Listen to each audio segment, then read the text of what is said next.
اعوذ باللہ من الشیطان الرجیم، بسم اللہ الرحمن الرحیم۔ ناظرین گرامی، السلام علیکم ورحمۃ اللہ وبرکاتہ۔ ہمارا پروگرام فہم قرآن میں سلسلہ گفتگو چل رہا ہے کہ کیسے ہم ایک مطلوب اور بہترین خانوادے کا انتخاب کریں اور کس طرح ہم ایک بہترین خاندان تشکیل دے سکیں گے۔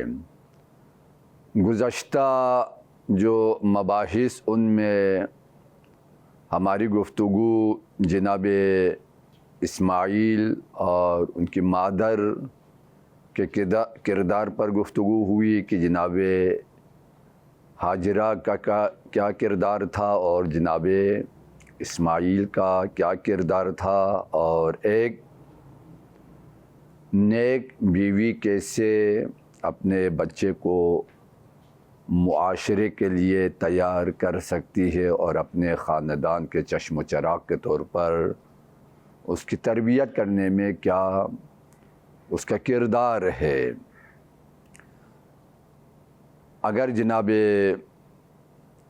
اسماعیل کے کردار اور جناب ہاجرہ کے کردار کو ہم دیکھیں گے تو تعجب ہو جائے اور انسان کی حیرت کی کوئی حد نہ رہے کہ کس قدر یہ لوگ کردار کی بلندی پر تھے، اور ان کے جو کردار ہے مانگ کے اعتبار سے، بیٹی کے حوالے سے یا بیٹے کے حوالے سے، باپ کے حوالے سے، تو سب رول ماڈل ہے اور قیامت تک کے انسانوں کے لیے نمونہ ہے۔ اسی وجہ سے علامہ اقبال نے بھی جناب اسماعیل کے کردار کو نقل کیا اور قرآن نے بھی بذبح عظیم کہا، یعنی اتنا بڑا کردار کہ باپ کے سامنے بیٹا تسلیم ہے۔ باپ نے خواب میں دیکھا، بیٹے نے بیداری میں کہا ستجدنی انشاءاللہ من الصابرین، انشاءاللہ آپ مجھے صابرین میں سے پائیں گے، اور یہاں تک کہ گلے پر چھری چل جاتی ہے، بیٹے کے منہ سے آہ تک نہ نکلے، اس قدر رضا اور تسلیم کی منزل پر ہے۔ اسی لیے اقبال نے کہا سکھایا کس نے اسماعیل کو آداب فرزندی، یہ فیضان نظر تھا یا کہ مکتب کی کرامت تھی، سکھائی کس نے اسماعیل کو آداب فرزندی۔ اگر آج فرزندی کے آداب اگر اسماعیل سے سیکھیں تو ہمارے معاشرے کے بہت سارے مسائل حل ہو جائے۔ قرآن مجید مختلف خانوادوں کو نمونے کے طور پر پیش کرتا ہے، اور اس حوالے سے ہم جب قرآن کا مطالعہ کرتے ہیں تو جناب مریم اور ان کا خاندان، جناب مریم سلام اللہ علیہا اور ان کی مادر گرامی، ان کے اگر ہم زندگی کا مطالعہ کریں گے تو جناب مریم کیوں اس قدر بابرکت ہے، ان کا وجود کیوں قیامت تک انسانوں کے لیے نمونہ ہے۔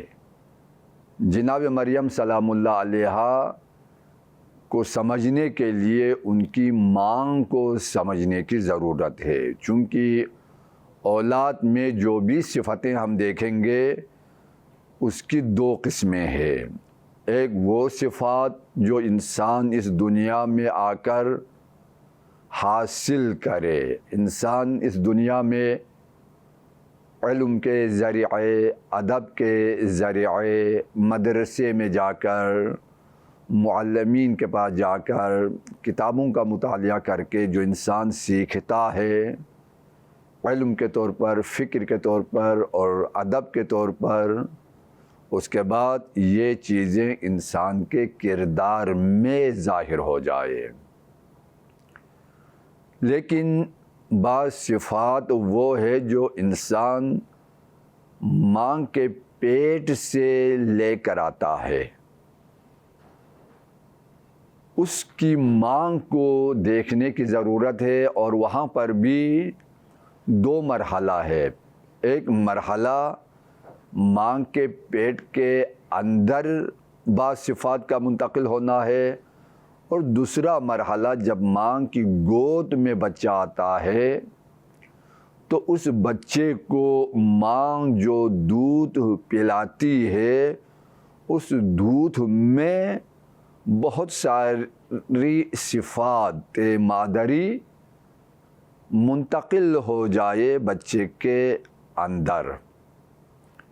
اسی وجہ سے مولا امیر المؤمنین نے دونوں مرحلے پر ہماری رہنمائی کی ہے۔ ایک حدیث میں مولا فرماتے ہیں کہ خبردار احمق اور سفی قسم کی عورتوں کے ساتھ شادی مت کرو۔ ہم شادی کرتے ہیں حسن کی بنا پر، ہم شادی کرتے ہیں خاندان کو دیکھ کر، ہم شادی کرتے ہیں اس کے باپ کے مقام کو دیکھ کر، ہم شادی کرتے ہیں اس کی دولت کو دیکھ کر۔ بعض اوقات اس کی دولت اور مقام کو دیکھ کر ہم شادی تو کرتے ہیں، لیکن دراصل یہ مرد خود عورت بن جائے، اور جو عورت آ جائے وہ دراصل مرد بن کر آ جائے، چونکہ دولت کی وجہ سے یا بازو اور قدرت اور اس کے دنیاوی جاہ و حشم اور مقام کی وجہ سے ہم جو شادی کرتے ہیں تو اس کی وجہ سے دراصل جو ہمارے گھر میں آ جائے وہ خود ایک شوہر بن کر آ جائے۔ بہت سارے گھروں کا آپ مطالعہ کریں گے تو یہ چیز آپ کو سمجھ میں آ جائے اور دیکھنے کو ملے، اور ہمارے معاشرے کی یہ حقیقتیں ہیں کہ لوگ دراصل ان کی شادی اس لڑکی سے نہیں ہوتی، دراصل ان کی شادی اس لڑکی کی ثروت اور اس کے مال سے شادی ہوتی ہے۔ جب تک اس کا مال ہے یہ غلام بن کر رہے گا، جب اس کا مال ختم ہو جائے یہ بھی بغاوت پر اتر آئے، پھر ان کے آپس میں جدائی یا جھگڑے یا مختلف قسم کے مسائل ہمیں دیکھنے کو ملے۔ تو دراصل ہماری ایسی شادیاں، دراصل یہ شادی ہوتی ہے مال سے۔ بعض اوقات چونکہ باپ وزیر ہے، مشیر ہے، یا کوئی بڑا آفیسر ہے، تو باپ کے اس عہدے کو دیکھ کر اس کی لڑکی سے شادی کرتا ہے۔ یہ بندے خدا ملنا تو اس سے کچھ نہیں ہے نوکری کے علاوہ، لیکن سمجھتا یہ ہے چونکہ وہ بڑا آدمی ہے، اس کی بیٹی میں لاؤں گا تو میں بھی بڑا آدمی بن جاؤں گا۔ تو دراصل یہاں پر بھی شادی اس لڑکی سے نہیں ہو رہی ہے، بلکہ اس کے باپ کے مقام سے شادی ہو رہی ہے۔ تو اسلام اس قسم کی شادی کی مذمت کرتا ہے، اور شادی میں جو محور اور مرکز ہے وہ دو انسانوں کے قلبی رابطہ ہے، ان دونوں کے فکری زاویے اور ان دونوں کی محبت اور جو چاہت ہے دراصل اس کو محور ہونا چاہیے۔ لیکن ہمارے معاشرے میں محوریت فرعی چیزوں کو حاصل ہے کہ جن کی کوئی خاص حیثیت ازدواجی زندگی میں نہیں ہے۔ اسی وجہ سے مولا امیر المؤمنین نے فرمایا کہ دیکھو، شادی کرتے وقت اس بیوی کا انتخاب کرو جو عاقلہ ہو، جو رشیدہ ہو، جو تجھے سمجھتی ہو، جو تیری بات کو سمجھتی ہو، جو تیرا احترام رکھے، قدم قدم پہ باپ کی ثروت کے لاٹھی سے تیرے سر پہ نہ مارے، میرے بابا کی دولت ہے جی، نہیں تو تیرا یہ مقام کہاں بنتا۔ یعنی یہ محور محبت کے بجائے محور طعنہ اور فتنہ بن جائے، یعنی ایسے شوہروں کا جینا حرام ہو جائے اور یہ دن کو کئی مرتبہ مرنے کی تمنا کریں گے، چونکہ پہلے جو ثروت دیکھ کر شادی کی تھی، اب پتہ چلا کہ نہیں، یہ ثروت ہی نہیں مل رہی بلکہ طعنے پہ طعنے، اور اس کو ایک نوکر بنا کے رکھا ہے۔ تو اسی وجہ سے مولا امیر المومنین فرماتے ہیں کہ دیکھو، کسی احمق بیوی سے شادی مت کرو، ورنہ اس کی حماقت کی سزا اس انسان کو ملتی رہے گی، اس کا جینا حرام ہو جائے۔ تو کوشش یہ کرے کہ ایک ایسی بیوی کا انتخاب کرے جو عاقلہ ہو، جو محبت کرے فقط اپنے شوہر سے، اور اگر اس طرح ہو جائے تو چونکہ ماں کی صفتیں اولاد میں بھی منتقل ہو جائے، آپ کا گھر آباد ہو جائے اور آپ کے جو بچے نکلیں گے وہ صحیح بچے نکلیں گے۔ اور اسی وجہ سے مولا امیر المؤمنین ایک اور حدیث میں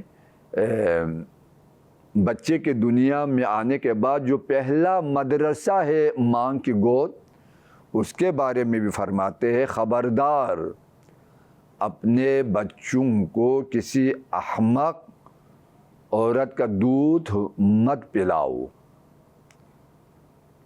یہاں یہ سوال پیدا ہوتا ہے کہ دودھ تو دودھ ہے، کتنے ایسے انسان ہیں جو گائے کا بھی دودھ پلاتے ہیں، بکری کا دودھ پلاتے ہیں، تو کیا ہوا؟ یہ تو انسان ہے، اس کی ماں ہے، اس کے دودھ پلانے میں کیا حرج ہے؟ فرماتے ہیں اس ماں کے جو صفتیں ہیں وہ بچے میں اس دودھ کے ذریعے بھی منتقل ہو جائے۔ یعنی دیکھو کتنا نازک مرحلہ ہے، ہم لوگ ان چیزوں پر توجہ نہیں کرتے، تو آج ہمارا معاشرہ دیکھنے کے لائق نہیں ہے۔ ہمارا معاشرہ ایک انتہائی پس فطرت معاشرے میں بدل چکا ہے، تمام برائیاں ہمارے معاشرے میں دیکھنے کو ملے۔